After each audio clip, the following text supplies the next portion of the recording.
In this module, we're going to talk about two functions, which already we mentioned those two functions.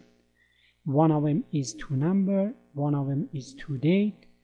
That it gives us the ability to convert a number to a character, or convert a character string to a number, or convert a date to a character with these two toNumber, toDate, and toChar functions. So in fact, there are three functions. Let me show you a simple example. We did an example. For example, toChar, we may say select toChar 20 from Dole. Well, don't laugh on me that I put a number 20 and asking to convert it to character.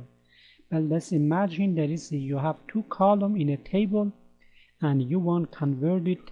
One of them, they are number, you want to convert it to character, that adding or manipulating, or let's put it concatenating to a string character to each other. So this is the option that we have this function that allow us to convert a number to a character. Or in this example, which is acceptable when we use in the previous module, convert a character sysdate converted to a char data type. Or right here we have a salary is the number, and we want to force this format of display, which is not a number, it is a string number data type. So that's the reason we have to use it to convert to number. We mentioned about this one. We also have some other function like this one, as you see right here. We use to convert the hiring date, which is to this date, and with this format. And so we're using the date format conversion. So we have three functions, one of them toChar, one of them toDate, and one of them toNumber. So toNumber, toDate, and toChar, which led us to convert the number between number, char, and date between these three data types. So in this module, we're working to deal with the conversion function to convert from one data type to other data type, and conditional expression. Now, in the conversion, we have two types. One type is implicit conversion, one of them explicit conversion. Let me show you explicit and implicit conversion. The basic concept of the implicit and explicit is as follows. Look at this example right here. Select 10 plus 10 from Dole table. So it is a binary addition, and this side is 10 number, this side is 10 number from Dole, and you're going to add these two numbers and return us the result. How about this example? Select 10 number plus 20 string from Dole. You're expecting that it give us an error, but Oracle implicitly looking this side, and you're going to find out it is a number, Oracle engine, and looking at that, you're going to say, okay, I'm expecting a binary addition, and it means this one should be number. So Oracle implicitly attempting to convert this string 20 to a number, and if it works, it returns you the result. Let's try this example, and you're going to see that I didn't copy the perfect select statement. Let's copy the whole select statement, and you're going to see that it returned 30. Or another example, implicit conversion. I'm going to concatenate. Concatenate is supposed to concatenate two string, the concatenate function, two string to each other. But this 10 is a number, this 10 is a string, this 20 is a number, and it is a job of the Oracle engine to convert this function, the 20 to a string. And you're going to see that you're going to put 10, 20. Now, what is explicit one? Here's the example of explicit one. Select 10, which is a number, plus a string of 20, but we're asking to convert this one to a number, so we can add it together. This one we call it explicit. It means user force the conversion, and you're going to see the result is 30 again.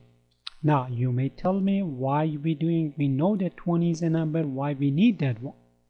Well, in the date format in this example, as you can see right here, the conversion, we have a date, but the date, the point is going to be that the date right here is a string, and this is the format of the string that is going to dd monrr, which we mentioned before, which is 2 digits of the day followed by abbreviation of the month followed by RR. That's the default hiring date format.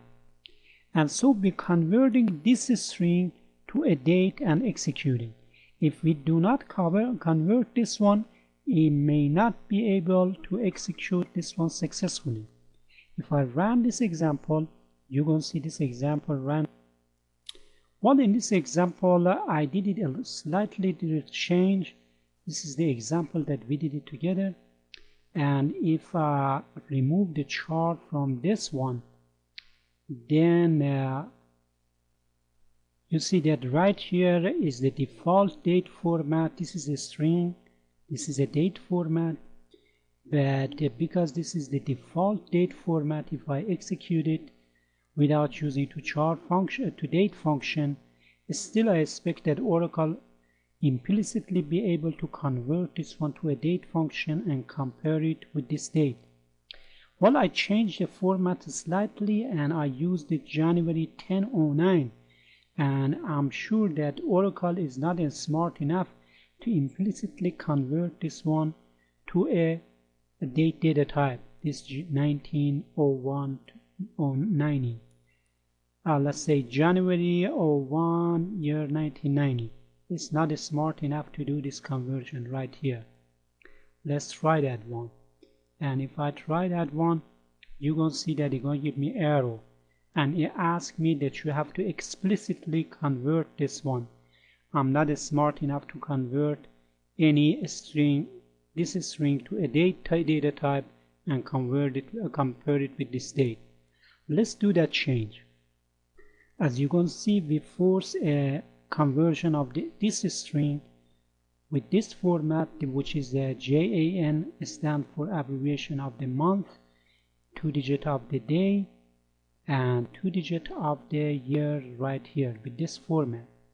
And we explicitly forcing a string format to a date. And as we run this example, you're going to see that it generates an output. So data type conversion, we have implicit conversion and explicit conversion.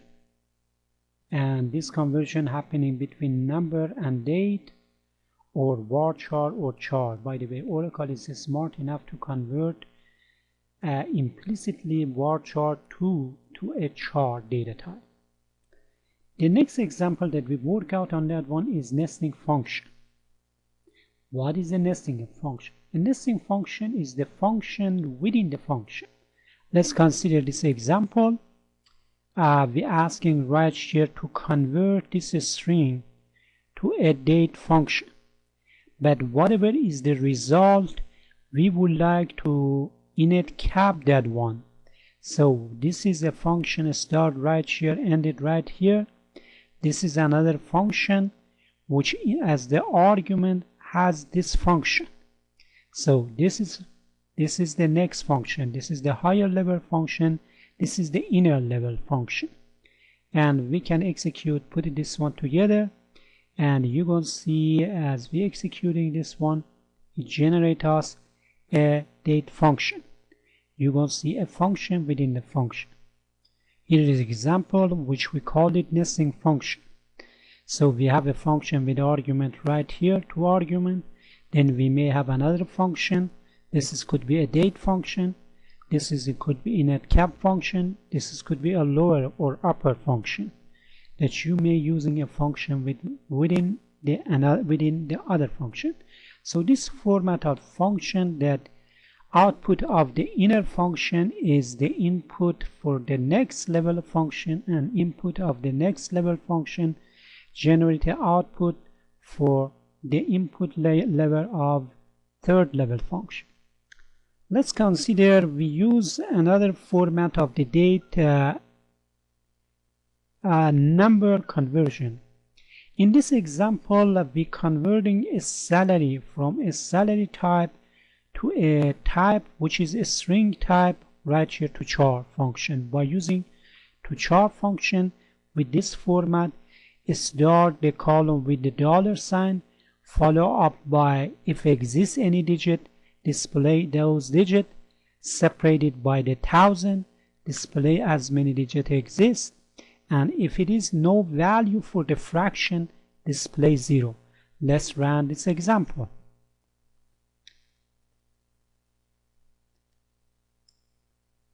And as you gonna see that it gonna display, let's list the function, and you gonna see that right here put a $sign, put 2 digit. It doesn't have 2 digit, it only has 1 digit, so you're gonna omit the other 9. It means just don't display. Then follow up by 1000 separator. This is 1000 separator right here is 1000 separator. Display 3 digit of the number. It display 3 digit of the number. Put a dot as a fraction separator and put 2 digit of the fraction separator right here. Here are the table of the format of the same conversion that already we spoke about it. Let me bring it right here. So you will see 9 stand for display digit number, 040 $sign display US currency. In place of the $sign we can use L and use the following floating local currency symbol. For example, when we installing the Oracle database for US, it automatically, if we use L, it gonna display $sign. But if you're using for United Kingdom or using for Germany or French, it gonna display the, if you use L, it gonna display the sign of that specific currency. The period is the separator. The period is the separator, fraction separator, and the comma is a 1000 separator. Here is the syntax of the toNumber and toDate function, and also we saw the toChar function format too. Well, we have two options to display the date format. One of the option is YY and the other option is RR. The difference between YY and RR is specified right here in this slide. The RR looking for closest century, which is we mentioned that one on the previous module. If we're using RR, it's going between year is 0 to 50. You know that 1 century is 100 years, and 100 years 0 to 49 is one option, and 50 to 99 is the second option. For example, year 1901 or year 1951. And when we're using RR, it's looking for the closest century, and if it is, for example, after 1950, you're going to say 2057, display the 57. Let me show you an example. Let's look at this example right here. I'm using select to date, and this one display using the RR format. The same date I'm using in 19. Let's consider I'm going to use 1950, this one also, and day, months, YY. When I'm going to executing this one, there is no difference in the display date format. So it's going to be January 0150, January 0150. But let's look at see the RR and DD make effect when I'm converting to a date, converting to char this date. Look at right here, just all I did it, this one, don't get confused. I applied to char function to this function, and I use nesting function. I having this date from right here to right here, but I ask him to convert it to char for me and display in the form of 4-digit YY. But I use RR, so it's supposed to display the closest century to me. And I'm going using this one 50 the same way. But this one I didn't ask him, we use YY. I didn't use RR. So right here I'm going to copy and paste this one. Now look at the difference that you're going to see. The RR, it go to the closest century, and it go 1950. because I use RR closest century, we are 1999, and the closest century still is 1900 century. And this one, because I didn't use any specific, I used YYY, and it said I don't have any clue what are your 2 digits right here. So I'm going to using year 50, January 01 0050. So that's make the difference between the RR and YY. Here's the example of how we can use the nested function. We use the nesting function in this our example, the date function too. Well, we're gonna in this module we're gonna have NVL, NVL2, null, if, and some more function that we have in we're gonna cover in the next slide. Thank you.